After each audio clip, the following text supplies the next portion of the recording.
লোভ ও ক্ষমতার খেলা যতই বড় হোক, শেষমেশ আইনের কাছে সবাইকে জবাব দিতে হয়।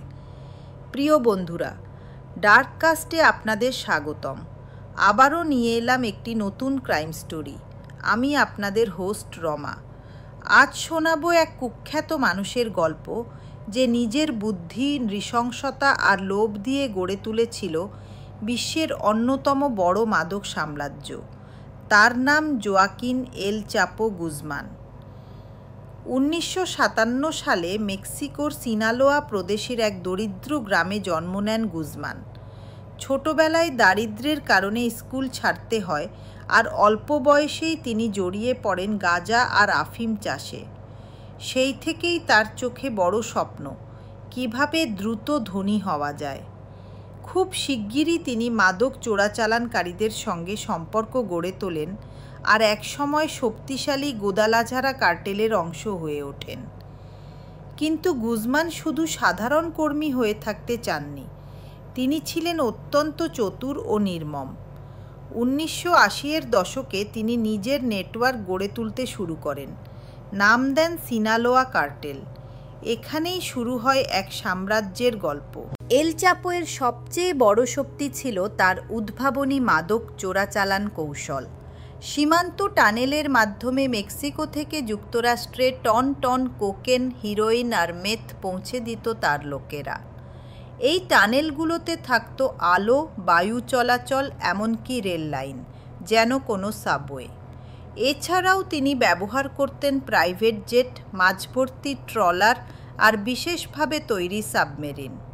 2000 সালের মধ্যে তার সাম্রাজ্য বছরে $1 বিলিয়ন আয় করত। ফর্বস ম্যাগাজিন তাকে বিশ্বের সবচেয়ে প্রভাবশালী ব্যক্তিদের তালিকায় রাখে। অথচ তার পেছনে ছিল মৃত্যু, আতঙ্ক আর দুর্নীতি। হাজার হাজার মানুষ মাদকাসক্তিতে মারা যেত, পুলিশ ও রাজনীতিবিদরা ঘুষ খেয়ে নীরব থাকত, আর গুজমান অঢেল অর্থ আর ক্ষমতায় ভেসে বেড়াতেন। তার নৃশংসতার কাহিনী প্রচুর।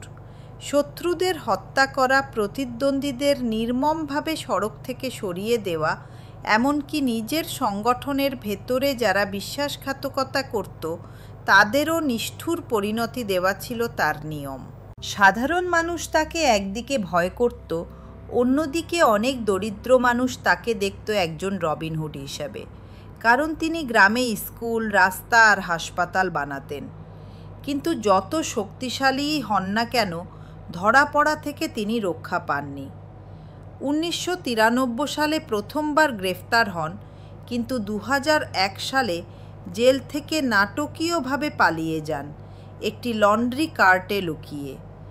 আবারও সাম্রাজ্য চালাতে থাকেন। 2014 সালে আবার গ্রেফতার হন, আর 2015 সালে আবারও পালিয়ে যান, এবার 1 মাইল লম্বা টানেল ব্যবহার করে। এই দ্বিতীয়বারের পালানোর ঘটনা বিশ্বজুড়ে আলোচনার ঝড় তোলে।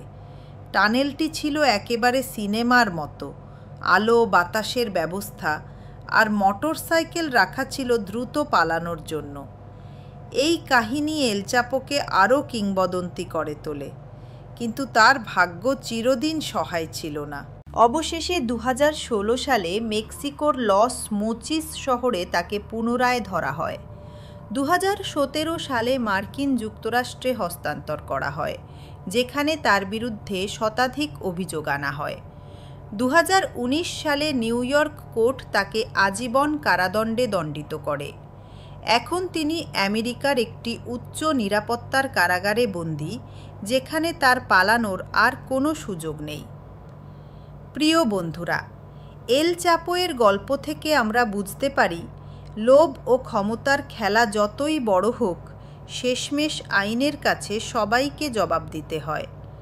তার সাম্রাজ্য একসময় ছিল অদম্য, কিন্তু ইতিহাস প্রমাণ করে অপরাধের পথ কখনোই স্থায়ী হয় না। আজকের এপিসোড এখানেই শেষ। ডার্ককাস্টের সঙ্গে থাকার জন্য ধন্যবাদ।